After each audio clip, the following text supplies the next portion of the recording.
नमस्कार, आपण पाहत आहात मराठी साप्ताहिक निर्भीड सम्राटचे यूट्यूब चॅनल निर्भीड सम्राट मध्ये आपले स्वागत आहे. कारवाई केली जाईल. धन्यवाद. बच्चू सभापती महोदय, खरं तर पहिल्यांदाच या सभागृहात मी बोलतो आहे आणि त्या एकनाथजी शिंदे साहेबांच्या कृपेमुळे त्यांनी कदाचित हा निर्णय घेतला नसता तर आम्हाला या सभागृहात आमदार म्हणून बोलता आलं नसतं, म्हणून त्यांचे खास करून मी आभार मानतो. सभापती महोदय, या सभागृहात माझ्या जन्मगावचे बीटी दादा देशमुख ते या सभागृहात कामकाज केलं अतिशय प्रभावी आणि दमदारपणे. विदर्भातला अनुशेष असेल या सगळ्या संदर्भात त्यांनी अतिशय चांगली भूमिका या सभागृहात मांडली. त्यांना आत्ता 2-3 दिवस अगोदर त्यांचा मृत्यू झाला, त्यांना पण श्रद्धांजली अर्पण करतो. सभापती महोदय, देवेंद्र म्हणजे देवाचा देव इंद्र निघतो. तिघान मिळून चालू असलेलं हे सरकार अध्यक्ष सभापती महोदय निश्चितच या देशातल्या शेतकऱ्यांना दिलासा देण्याचं काम निश्चित केल्याशिवाय राहणार नाही अशी अपेक्षा आहे. परंतु मी इथं बोलत असताना काही शिवसेनेचा, भाजपचा, काँग्रेसचा, राष्ट्रवादीचा असं म्हणून बोलणार नाही. सभापती महोदय, मी शेतकऱ्याचा पुत्र आहे. मला बाप शेतकरी होता, माझी माय शेतकरी होता, त्या माध्यमातूनच बोलणार आहोत. चापलुसी हा आमचा धर्म नाही, आमच्या ते डोक्यात नाही, कारण छत्रपती आमच्या डोक्यात आहे. ज्या छत्रपती शिवरायानं जो काही धर्म आम्हाला शिकवला त्या भूमिकेतून खऱ्या अर्थानं या शेतकऱ्याकडे पाहणं गरजेचं आहे. सभापती महोदय, सत्ता बदलल्यानंतर भाषणं वेगळी होतात, सत्तेत असल्यानंतर भाषणं वेगळी होतं आणि मुळात शेतकरी मात्र मरतं असं होऊ नये. प्रत्येकानं मी शेतकऱ्याचा पुत्र आहे म्हणून कशा पद्धतीनं समोर जाता येईल. अजूनही या देशातला कष्टकरी, कामकरी, वंचित, पिछळा जो काही असेल, प्रचंड मेहनत करत असेल, त्याच्या माथी काय येतं, त्याचं कुटुंब कसं चालतं, हा विचार भविष्यात करावा लागेल. सभापती महोदय, अफजल खान आला, नंतर सिद्दी जोहर आला, सिद्दी जोहर नंतर शाहिस्त खान आला. 10 वर्षाच्या कारकिर्दीमध्ये हे 2-3 आम्ही पाहतोय मोगलांच्या एका एकूण आदिलशाहीची फौज या स्वराज्यावर होती आणि स्वराज्याची सगळी घडी फिसटली होती. सभापती महोदय, तेव्हाच एक वाक्य जिजाऊचं तुम्हाला सांगतोय. सत्ताधारी आणि स्वराज्य कसं असलं पाहिजे, कसं चालवलं पाहिजे, सामान्य माणसासाठी त्याची काही जिव्हाळा कसा असला पाहिजे. सभापती महोदय, त्याच्या मा जिजाऊच्या त्या वाक्यातून आपल्याला समजून येईल. हे सगळं नष्ट झालं होतं, स्वराज्य चारैकून विखुरलं होतं, घरं पेटली होती, सगळा संसार उद्ध्वस्त झाला होता. दाना पिकवाले सुद्धा बीज नव्हतं शेतकऱ्याजवळ आणि अशा वेळेस सगळा मुलूक आम्ही पाहतोय स्वराज्याकडे पाहत होता आणि त्यावेळेस खजिना सगळा संपला होता. पण मा जिजाऊनं म्हटलं नाही, शेतकरी उभा राहील. ज्याचे घर पेटले असेल त्याचे घर पुन्हा उभे केल्याशिवाय राहणार नाही. ज्याप्रमाणे आम्ही पाहतोय राजमाता अहिल्यादेवी होळकरांनी आपल्या नवऱ्याच्या वर्षश्राद्धातून गावच्या गाव उभे केले, त्याच ताकदीनं जिजाऊनं काय म्हटलं माहित आहे का, जरी सरकारी स्वराज्याचा खजिना संपला असेल तरी जिजाऊच्या खासगी खजिन्यातून अख्खा शेतकरी उभा केल्याशिवाय राहणार नाही. त्या राजमाताचा हा महाराष्ट्र आहे, लक्षात घ्या. आम्ही सरकार म्हणून त्या दृष्टीनं पाहता येईल का, आम्ही त्या पद्धतीनं समोर जाता येईल का. मी ज्या विदर्भातून येतोय, ज्या आम्ही पाहतोय, जे अमरावती जिल्हा असेल, नागपूर असेल, संत्र्याची ओळख आहे आमची. संत्रा म्हणजे विदर्भ, अमरावती, नागपूर. आज आमचा शेतकरी ते संत्र्याचे झाडं उपळून फेकताय, कारण आम्ही कांदा पाठवला आणि तिकडे बांगलाला, आणि बांगल्यानं तिकडे आम्ही पाहतो आमचा संत्रा घेतला नाही. सदाभाऊ, मी काहीच कोणाच्या विरोधात बोलत नाही, नाहीतर आम्ही अधिक असं म्हणा सत्तेत आहे, सत्तेत असले तर मग बोलता का, बोलायचं नाही. ही कुठला पळवाटपणा आहे. सभापती महोदय, संत्र्याचे झाडं उपळल्या जातात, एक पॅकेज नाही. संत्रा संशोधन केंद्राचं आमच्या विदर्भात आहे, नागपुरात आहे, पण त्याची सावली अजूनही माझ्या शेतकऱ्याच्या, संत्रा उत्पादक शेतकऱ्यावर पडली नाही. पाहावं लागेल. संत्रा उत्पादक आहे, मोसंबी उत्पादक आहे, केळी उत्पादक आहे, तुमचा द्राक्ष आंबा उत्पादक शेतकरी आहे, काजू उत्पादक शेतकरी आहे. मग एमआरईएस कुठं जातं आमचा? ह्या सगळ्या योजना बंद करावं तुमच्या. कडधान्य योजना, तुळधान्य योजना, 35 योजना कृषी विभागाच्या, आणि एका तालुक्याला 10-10, 20-20 टार्गेट. मग अधिकाऱ्याचं भलं होतं का त्या शेतकऱ्याचं भलं होतं? सभापती महोदय, माझं म्हणणं आहे सगळ्या योजना बंद करा. हमी भाव भेटला पाहिजे, आणि हमी भाव भेटत नसेल तर खर्च कमी करण्याची ताकद सरकारनं ठेवली पाहिजे. सभापती महोदय, आपण पाहतोय काय हमी भावाची स्थिती, किती हमी भाव देतो आम्ही. स्वामीनाथन म्हणत होते, जे कृषी मूल्य आयोगाचे पहिले अध्यक्ष होते, त्यांनी सांगितलं का उत्पादन से ज्यादा उत्पन्न बढ़ना चाहिए. उत्पादन वाढलं, पण उत्पन्न वाढत नसेल तर उत्पादनाला काय चाटाचं हो? बंडीनं येणारं उत्पादन ट्रॅक्टरनं आणलं, पण उत्पन्न वाढत नसल तर त्या उत्पन्नाला आम्ही पाहतोय काही अर्थ उरत नाही. तुम्ही शेतकऱ्याचे सभापती महोदय पुत्र आहात, आणि म्हणून आम्ही सगळे मिळून हा विचार करावा. कोण विरोधक, दानवे साहेब असन, अधिक कोणी असेल, हा म्हणून आम्ही यांना पाहू नका. शेतकरी म्हणून सगळ्यांचा, तो जगला तर अख्खं जग जगेल या भूमिकेतून आम्हाला पाहावं लागेल. आणि मग आम्ही पाहतोय की या सगळ्या केळी उत्पादक शेतकरी, संत्रा उत्पादक शेतकरी असेल, जे फळ उत्पादक शेतकरी आहे, आपण एमआरजीएस मध्ये 3 वर्ष दिले त्याला, पण पुढची जर आम्ही 10 वर्ष त्याला जर एमआरजीएस मधून कव्हर केलं तर पर्यावरण राखतं. आज वाढलेली उष्णता कमी करायची असेल तर फळ उत्पादक शेतकऱ्याला आम्हाला एमआरजीएस मध्ये पुन्हा जोडलं पाहिजे. आणि त्या माध्यमातून शंभूराजे देसाई, आमचे जयस्वालजी, तुम्ही आम्ही सगळेजण मिळून हा प्रयत्न करणं गरजेचं आहे.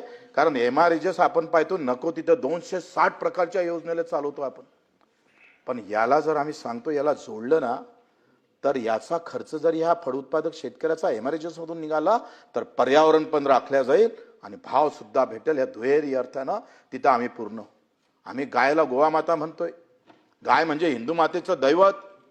मग कापू नका म्हणून त्या थांबन असं वाटतं तुम्हाला? उपाययोजना करावं लागेल. कापल्या तर गेलेच नाही पाहिजे, जो कापन त्याला कापलं पाहिजे. परंतु सभापती महोदय, ह्या सगळ्या गायीचा धंदा रासायनिक खताला सबसिडी देता. 1100 रुपयाचं रासायनिक खताचं पोतं 800 रुपये सबसिडी देतं सरकार. कंपनीतून खत आलं त्याला सबसिडी देण्याचा विचार, आणि माझ्या शेतकऱ्यानं शेणखत काढलं त्याला 1 रुपया देत नाही आपण. वा, शाश्वत शेती म्हणायचं आपण. आपण असं म्हणायचं का शेती आता जोरदार झाली पाहिजे, विषमुक्त शेती झाली पाहिजे, रासायनिक खतानं होणार आहे? का देत नाही आपण शेतखतासाठी पैसे? का त्याला सबसिडी देत नाही? रासायनिक खताच्या कंपन्या फुगल्या, मोठ्या झाल्या, कोणाच्या आहे त्याचे जर आपण पाहिलं, हे काँग्रेसच्या काळात झालं, हे उद्धव साहेबांच्या काळात झालं, हे राष्ट्रवादीच्या काळात झालं, कोणाच्या काळात झालं असं म्हणण्यापेक्षा हे आतापर्यंत असंच चक्र चालू राहिलं, आणि हे चक्र आम्हाला बंद करावं लागेल. एकदा जर शेणखताला सबसिडी दिली, मला वाटते तुकाराम मुंडे साहेब चांगले वागले ना थोडे, और अच्छा उन्होंने अगर कोशिश किया ना, मी सांगतो दुधाचे भाव वाढल्याशिवाय राहणार. त्याला तिथं ठेवलं पाहिजे. तुकाराम मुंडेचे आभारच मानतोय. माझ्या भागात आता गुटखा विक्री बंद झाली. गुलाबराव, एक अधिकारी काय करू शकतं जे सरकार करू शकत नाही, ते अधिकाऱ्यानं करून दाखवलं. खेड्या गावातला गुटखा आता बंद व्हायला लागला. फक्त तुकाराम मुंडेंना सभागृहाच्या माध्यमातून सांगतोय का दुधाच्या भेसळावर तुम्ही लक्ष ठेवा. शंभूराजे, दुधातला जर करप्शन कमी झालं, त्यातलं भेसळ जर कमी झाली, दुधाचे भाव मागा लागेल शेतकऱ्याला. मी सांगतोय आजही 50% दुधावर अजूनही करप्शन होतंय, भेसळ होतंय. कॅन्सरचं प्रमाण वाढत चाललं, माणसं मरायला लागली, पण ते भेसळ बंद होत नाही. सरकार आमचं तुमचं सगळेच आहे, पण अजूनही ते साधा दुधातलं करप्शन थांबलं नाही. म्हणून आम्ही पाहतो 10 ते 15% कॅन्सरचं प्रमाण वाढलेलं आहे. तरी आम्ही म्हणायचं का आता सरकार आपलं आहे, बोलू नको बाबा, सगळं ऐकून घ्यावं लागतं, मरू दे माणसाले, असं म्हणणाऱ्यापैकी आम्ही नाही. एक शेतकरी पुत्र म्हणून आम्ही इथं बोलतो आहे. आणि म्हणून त्या संदर्भात सुद्धा सभापती महोदय आपल्याला विचार करावा लागेल. कर्जमाफी का येतं, कशासाठी कर्जमाफी आली? तुम्ही काय, आम्ही पाहतो आम्ही आंदोलन केले. मी रायगडाच्या पायथ्याशी 3 दिवस उपोषणाला बसलोय. देवेंद्रजींना, मुख्यमंत्री महोदयानं बैठक घेतली आणि तेव्हा सांगितलं का 600 रुपये, 1000 रुपये दिव्यांगाचा महिना 2500 रुपये करू. त्यांनी तो शब्द पाळला, त्यांचा आभार मानतोय. जसं एकनाथजींना आम्ही पाहतो दिव्यांग मंत्रालय दिलं, ताकदीनं देशातलं जगातलं पहिलं मंत्रालय, अनाथाचा नाथ म्हणजे एकनाथ हे सिद्ध करून दाखवलं. आणि ज्याला पाय नाही, हात नाही, डोळे नाही अशासाठी धावून येणारा पहिला मुख्यमंत्री या देशातले एकनाथजी शिंदे ठरले, लक्षात ठेवा. 1000 रुपयाचा महिना 2500 रुपये झाला. आम्ही उपोषण सोडलं, पुन्हा आम्ही 7 दिवस उपोषणाला बसलो मजुरीला. 550 किलोमीटर पायी चढलो, 350 सभा महाराष्ट्रात घेतल्या, 75,000 किलोमीटरचा प्रवास केला. सभापती महोदय, कर्जमाफी आज आपण देतोय, पण कर्जमाफी देताना काही प्रशासन अधिकारी बोलतोय तुम्हाला किती द्यायचं शेतकऱ्याला, किती पाहिजे तुम्हाला. अशा प्रकारच्या उमरट भाषा जेव्हा कानावर येतं ना, तेव्हा असं वाटतं का पुन्हा तलवार छत्रपतीची काळा छाटून टाकावं काय. तुम्ही सांगतोय मी हमीभावाचं तुम्हाला हे देतोय. 2026-27 ले धान उत्पादक शेतकऱ्यासाठी 4,888 भावाची शिफारस केली. 4,888. 15% नफ्यानं किती भाव भेटले पाहिजे सभापती महोदय? 4,888. आणि केंद्र सरकारनं जाहीर किती केले भाव? 2,441. 2,400 रुपये कमी दिले भाव जाहीर. एका एकरात 10 क्विंटल धान पकडला तर आम्ही सांगतो एका एकराच्या शेतकऱ्याचं 20,000चं नुकसान आहे. 5 एकर शेतकऱ्याचं 50 ते 60,000 नुकसान आहे एका वर्षाचं. 5 वर्षाचं नुकसान 2 ते 3 लाखावर झालोय. कर्जमाफी 2 लाखाची करतोय आम्ही. 15% नफ्यानं कोणता व्यवसाय चालतो हो? सांगा बरं. कोणत्या एखाद्या तज्ञाला माझ्या समोर आणा का 15% नफ्यानं एखादा व्यवसाय चालू शकतं? अरे आम्ही पाहतोय जी डाळ उत्पादक तूर आम्ही घेतोय त्या तुरीचं फक्त बेसन करा, डबलचे भाव भेटते. बेसनाचे भजे करा, 10 पट 100 पट भाव भेटतं. गुलाबराव, तुम्हाला माहित आहे. आम्ही सगळे त्या शेतीच्या मुख्य याच्यातून कोशातून आलेल्या जमिनीतून आलेले लोक आहे आणि मग हे बोललं पाहिजे. आम्ही पाहतोय कापूस उत्पादक शेतकऱ्याचे तेच हाल आहे. कापूस उत्पादक शेतकऱ्याच्या 11,565 रुपयाची शिफारस केली आणि केंद्रानं जाहीर केले 10,346 रुपये. इथे 2,000चा घाला आहे. 10 क्विंटल कापूस उत्पादक शेतकऱ्याला एका एकराला 2 लाखाचं नुकसान झालं आणि 2 लाख एका एकरातल्या शेतकऱ्याचं नुकसान होत असेल तर त्या कर्जमाफीचं करून करायचं काय? कर्जमाफी करायचं वेळ झाली नाही पाहिजे. हमी भाव द्या, नाहीतर मी सांगतोय जे मागणी आम्ही कित्येक वर्षापासून करतोय त्याचा खर्च कमी करा. हमी भाव देऊ शकत नाही ना तुम्ही, नका देऊ, पण उत्पादन खर्चावर मी सांगतोय आपण आळा घातला पाहिजे. जर आम्ही हमी भाव देऊ शकत नसल तर पेरणीचा खर्च कसा कमी होईल? MREGS मध्ये जर पेरणी ते कापणीपर्यंत सगळे कामं जर घेतले, आज मजुरीचे दिवस आम्ही पाहतोय मजुरीचा खर्च सुद्धा वाढत आहे. जसं बियाणीचा खर्च वाढतोय, खताचा खर्च वाढतोय, फवारणीचा खर्च वाढतोय सभापती महोदय, तसा मजुरीचा खर्च वाढतोय. आणि येत्या काळामध्ये गावात तुम्हाला मजूर भेटणार नाही ही वस्तुस्थिती आहे. कारण सगळ्यांचं लक्ष शहरात राहायचं आहे. एकटं पोरगा असतं ते मुंबईत नाही तर दिल्लीत आणि नाही तर मग अमेरिकेत जाऊन राहतं. आजही म्हातारे लोकांना साधा नातू पाहायचं सुद्धा भाग्य भेटत नाही. आज गावात मजूर राहायला पाहिजे म्हणून खऱ्या अर्थानं आम्ही पाहतो योगदान ठरणारी योजना पेरणी ते कापणीपर्यंत सगळे कामं जर MREGS मध्ये केला आणि मजुरीचा खर्च 60% कमी झाला तर मग दुष्काळ येऊ दे, अतिवृष्टी असू दे, भाव कमी भेटू दे, या सगळ्यावर एकच औषध आहे आणि ते म्हणजे उत्पादन खर्च कमी करण्याचा. एकदा उत्पादन खर्च कमी झाला का उत्पन्न वाढल्याशिवाय राहणार नाही आणि खऱ्या अर्थानं मुक्तीचा श्वास माझा शेतकरी घेतल्याशिवाय राहणार नाही. म्हणून सभापती महोदय या सगळ्या गोष्टीवर एवढं सगळं वाचून दाखवणार नाही. एकूण आम्ही पाहतो आता ऊस उत्पादक शेतकऱ्याचं तेच आहे. 4,080 रुपयाच्या टनाची शिफारस केली आणि हे केली राज्य सरकारनं आणि केंद्रानं जाहीर केले 3,065 रुपये टनाचे. इथे आपण पाहतो 1,000 रुपये प्रति टन कमी पडलेला आहे आम्हाला. ह्या सगळ्या गोष्टी करत असताना कर्जमाफीचा हा विषय घेत असताना